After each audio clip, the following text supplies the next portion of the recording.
The first thing we want to do now that we've got the font set up is we want to create our first file. This is going to be our first design or app or web or whatever we're creating in here. So as long as you're on the Figma.com website and you're logged in, if you look in the upper left here, you're going to see that we have a plus, which means new file. Now you're going to find this in a lot of places. You're going to see over here in the menu, you'll see new file. A lot of places to get this done. But go ahead and click on the plus.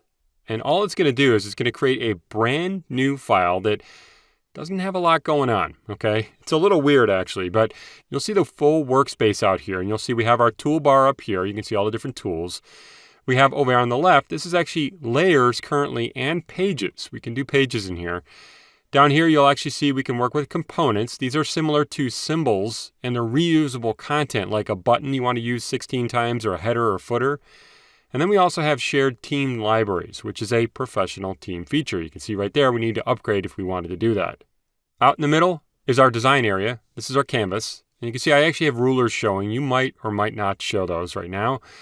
If you come under the menu in the upper left corner here, you'll see that we have all of our commands now. These are all our menus. If you come under view, you can see rulers right there. If you don't see them, go ahead and turn them on right now by choosing it. And you'll also see the keyboard commands to the right there. Now to the far right, you'll see the properties. These are all the properties for everything you're working on. Right now, this is for the canvas. So if you want to, you can go in and set the color of the canvas. You can make it this color. You can do that, whatever you want to do. I'm just going to leave it as is or something like that. And there's a lot of other options under here. If you want to see a pixel preview at 1x or 2x or show the grid, if you zoom in far enough, you can actually see it. It's a little grid of things. And export options. You also have prototype. This is how we set up the prototyping, how we can work with it. And code, if you want to see code for the content or the object you have selected, for instance. I'll click back on design. And you'll see up here we have who's working on it. This is, if you have multiple people and you've shared this, you can actually see them all up here and see their cursors out here usually. You can share it with other people.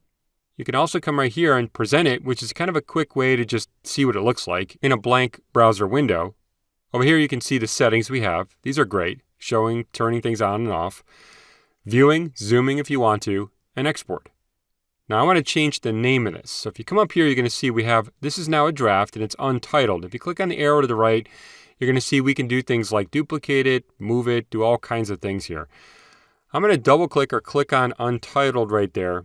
And let's change it to my travel, app. And then press enter or return. And there we go. So we now have our file created. We've named it if we want to. And now let's go take a look at it. So if you come back to the upper left corner here and click on the menu, go back to the files. You should actually see it in there, My Travel App.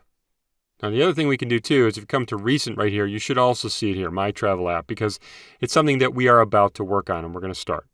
Now when it comes to the files you create, you're going to see it's going to tell you like when it was created or updated. Over here on the right, you can see a series of 3 dots there. If you click on those, you can do things like open it, new tab, share it with people, name it, duplicate it, delete it, remove from recent. So there's a lot of things we can do here. Double click on it to open it up, and it should open it back up here. Now make sure that on the left over here, you actually see the layers in the lower left corner down there, and you also see design. That way we can get started.